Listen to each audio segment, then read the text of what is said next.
Hello friends, welcome to Som classes. दोस्तों, अगर आप क्लास 12th में हो तो आज के इस वीडियो में आपको इंग्लिश का 8 नंबर का रेफरेंस कॉन्टेक्स्ट एक्सप्लेनेशन जो आता है, अगर आप कितने भी कमजोर हो इंग्लिश में, आप ये वीडियो देखने के बाद कहोगे सर मैं ये किसी भी चैप्टर का आएगा तो मैं आराम से कर लूँगा और ये 8 नंबर तो मैं बिल्कुल जाने नहीं दूंगा। तो आज के इस वीडियो में आपको कंप्लीट डिटेल्स बताऊंगा कि आप रेफरेंस कॉन्टेक्स्ट एक्सप्लेनेशन कैसे करोगे। अगर आपका इंग्लिश कमजोर है, किसी भी चैप्टर का है, आप कैसे करोगे, साथ में एक एग्जांपल भी दिखाऊंगा। तो वीडियो पूरा अंत तक देखना। चैनल पर नए हो तो सब्सक्राइब करके बेल आइकन प्रेस करो। वीडियो को जरूर देखने के बाद कहोगे कि मैं इंग्लिश के पेपर में रेफरेंस कॉन्टेक्स्ट एक्सप्लेनेशन तो आराम से कर सकूंगा। ठीक है, तो सबसे पहले मैं बात करता हूँ क्लास 12 के इंग्लिश में 8 नंबर का बोर्ड एग्जाम में आता है reference context explanation.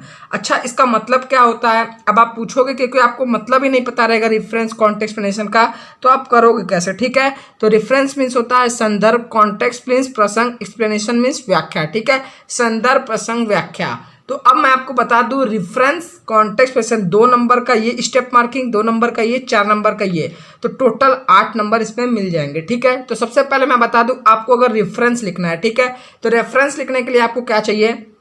Lesson name और राइटर नेम। लेसन नेम मतलब ये किस चैप्टर से लिया गया है और किस राइटर ने इसको लिखा है। अगर आपको ये 2 चीजें पता है तो आपको 2 नंबर आराम से मिल जाएंगे अगर आप रेफरेंस लिख दोगे। ठीक है, फिर अब बात करते हैं कॉन्टेक्स्ट में। कॉन्टेक्स्ट में क्या लिखा जाता है? कॉन्टेक्स्ट में लिखा जाता है व्हाट राइटर वांट टू से फ्रॉम गिवन पैसेज। मतलब ये जो पैसेज आपको एक दिया जाता है, इस पैसेज के थ्रू राइटर क्या कहना चाहता है। ठीक है, इस पैसेज के थ्रू शॉर्ट में 2-3 लाइन में आप बताओगे कि राइटर क्या कहना चाहता है, इसको आप लिखोगे कॉन्टेक्स्ट में। ठीक है, फिर जो लास्ट रहता है एक्सप्लेनेशन, वो 4 मार्क्स का आता है, उसमें लिखना रहता है आपको जो भी ये पैसेज दिया रहता है। ठीक है, इसी को एक्सप्लेन कर देना रहता है। ठीक है, जो भी ये पैसेज दिया रहेगा आपको इसी को एक्सप्लेन कर देना रहेगा। अब मैं आपको अच्छे से बताऊंगा कैसे एग्जाम्पल के थ्रू, ताकि आप अच्छे से समझ सको।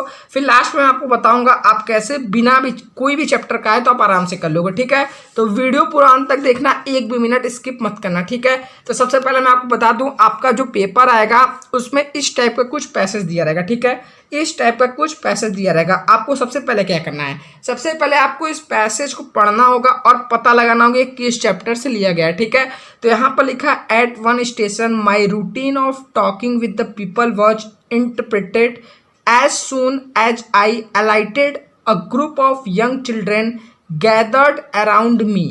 They were selling basket, hand woven reed basket with simple design and pattern. ठीक है, they hold a basket high, shouting words I did not know but conveying unmistakably their desire. तो यहाँ पर आप जब ये आपको पता का सबसे पहले क्या होता है, मैंने आपको पता रहना चाहिए कि किस चैप्टर से लिया गया और कौन से राइटर ने लिखा है। तो आप जब यहाँ पर एक गर्ल विथ बास्केट, ठीक है, तो यहाँ पर ये बास्केट वर्ड यूज हुआ है। ठीक है, 1 2 3 बार। ठीक है, तो आपको ये क्लू मिल गया कि ये किस चैप्टर से लिया गया है। ये लिया गया है अ गर्ल विथ बास्केट से, आपके पहले चैप्टर से। ठीक है, अब आपको पहले चैप्टर का नाम पता चल गया। ठीक है, अब आपको क्या पता रहना चाहिए? अब चैप्टर का नाम, तो अब आपको राइटर का नाम पता रहना चाहिए। तो आप उसके लिए क्या करोगे? देखो मैं स्टेप वाइज चल रहा हूँ, अच्छे से समझते चलना। ठीक है, तो सबसे पहले आप क्या करो, इंग्लिश प्रोज में से ही आएंगे। ठीक है, रेफरेंस कॉन्टेक्स्ट एक्सप्लेनेशन सिर्फ प्रोज के जो 8 चैप्टर है उसी में से किसी न किसी चैप्टर से पूछेगा। ठीक है, तो आपको सबसे पहले क्या करना है, ये जितने भी 8 चैप्टर है उनके एक तरफ चैप्टर नेम और एक तरफ राइटर नेम। ठीक है, मतलब किसी भी चैप्टर से A to Z किसी भी चैप्टर से आप फटाफट बोर्ड एग्जाम में कर लो। ठीक है, तो यहाँ पर जब आपको ये क्लू मिल गया कि बास्केट यहाँ पर 3-4 बार है, तो आप तुरंत पता लगा लोगे कि a girl with basket chapter से लिया गया। ठीक है, फिर आपको मैंने बताया उस तरीके से राइटर नेम आप याद करो, तो आपको राइटर नेम भी पता चल गया, विलियम सी डॉगलस है। तो सबसे पहले आप क्या करोगे? ठीक है, सबसे पहले आप रेफरेंस का एक तरीके से हेडिंग डालोगे। ठीक है, इसको अंडरलाइन कर दोगे। अब आपको इसमें कुछ भी आपको अटपटा या ऐसा नहीं लिखना है जो राइटर, जो आपका एग्जामिनर है उसको समझ में ना आए। ठीक है, आपको बिल्कुल सिंपल लैंग्वेज लिखना है।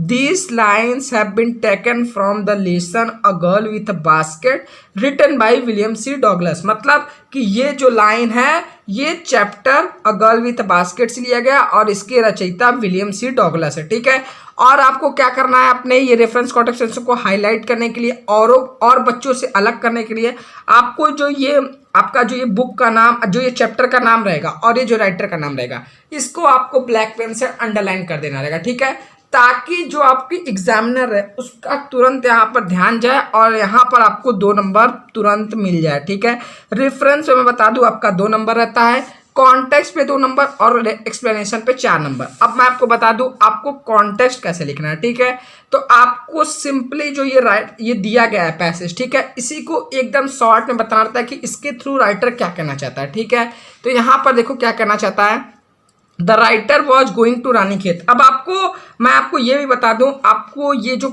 है, ये जो पैसेज आता है, इसके लिए आपको 2 चीज़ें पता होना चाहिए।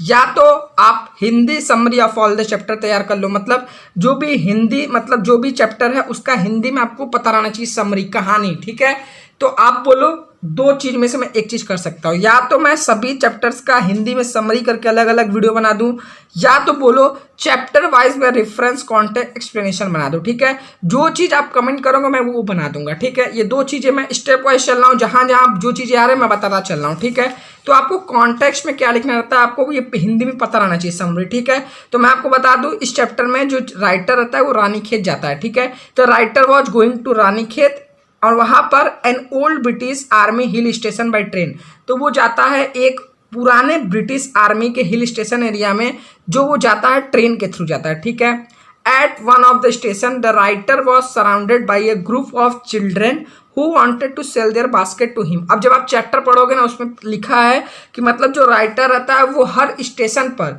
उतर कर पूछता रहता है, मतलब जो भी स्टेशन पे खड़े रहते हैं आदमी। ठीक है, क्योंकि ट्रेन बहुत स्लो जाती है, तो उसी तरह वो एक स्टेशन पे उतरता है तो वहां पे बच्चों का झुंड उसे घेर लेता है।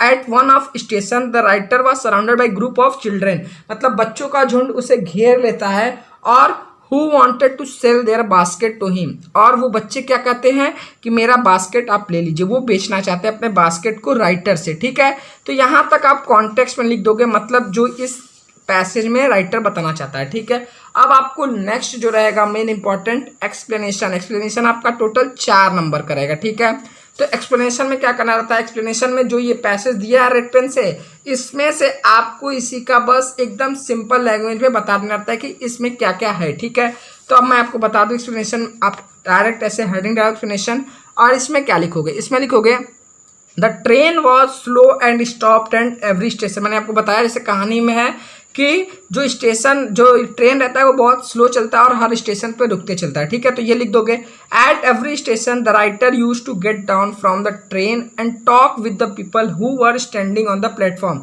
मतलब हर स्टेशन पर जो राइटर रहता है वो उतरता है और जो ट्रेन के जो वहाँ पर रहता है रेल यात्री, ट्रेन के पास जो यात्री खड़े रहते हैं उनसे वो बातचीत करता है। ठीक है, जो प्लेटफॉर्म पे रहते हैं। On one such station who he descended from the train, his routine of talking to the people on the platform was interpreted when he was surrounded by a group of children। तो इसी तरह जो अगला वो हर station पे उतरता है, तो जब वो अगला स्टेशन पे उतरता है तो जो बच्चों का झुंड रहता है उसे घेर लेता है, तो वो किसी से बात नहीं कर पाता है। तो जब बच्चे उसे घेर लेते हैं, हु वर सेलिंग बास्केट, और जो बच्चे क्या करते हैं, वो बच्चे अपना बास्केट बेचते रहते हैं। ठीक है, और यहाँ पर each of those children held there basket high, मतलब कि जो भी बच्चे रहते हैं, ठीक है, वो अपने हाथ से अपना बास्केट को ऊपर करते हैं कि राइटर सबसे पहले उसका बास्केट को खरीद ले। ठीक है, so that the writer might by from them, मतलब जो भी बच्चे रहते हैं वो अपना बास्केट को ऊपर हाथ से करते हैं ताकि राइटर उनके बास्केट को ही खरीदे। थो the writer could not understand their language, पर जो राइटर रहता है वो उनकी भाषा नहीं समझ पाता है। He could feel their desire to earn money by selling basket, परंतु जो राइटर रहता है वो उनकी भावनाओं को समझ लेता है कि ये बास्केट को बेचकर कुछ पैसा अर्न या कमाना चाहते हैं। तो आपको सिंपली करना क्या रहेगा, जो भी रेफरेंस कॉन्टेक्स्ट है उसके लिए आपको सबसे पहले लेसन नेम, राइटर नेम, फिर आपको जो भी चैप्टर है उनका हिंदी में समरी पता रहना चाहिए। ठीक है, तो उम्मीद करता हूँ आपको ये कुछ बातें क्लियर होंगी। अब मुझे आप बता दो कि हिंदी का समरी मैं सभी चैप्टर का बताते चलूँ या फिर मैं हर चैप्टर का chapter wise reference context explanation जो भी इंपॉर्टेंट है उसको मैं करवाते चलूँ। ठीक है, तो उम्मीद करता हूँ आपको वीडियो पसंद आएगी। अगर अब तक हमारा आपने टॉप 100 बैच ज्वाइन नहीं किया तो जरूर ज्वाइन करो। इसमें आपको सारी सुविधाएं, notes, PDF, video lecture, important question सब कुछ मिल जाएगा। आप इसी तरह चाहते हो सभी सब्जेक्ट के कॉन्सेप्ट वाइज आपको समझाया जाए, तो चैनल को सब्सक्राइब करो और टॉप 100 बैच ज्वाइन करने के लिए 7084817009 पर मैसेज करो कि सर हमें आपका ये जो ग्रुप है टॉप 100 मुझे ज्वाइन करना है।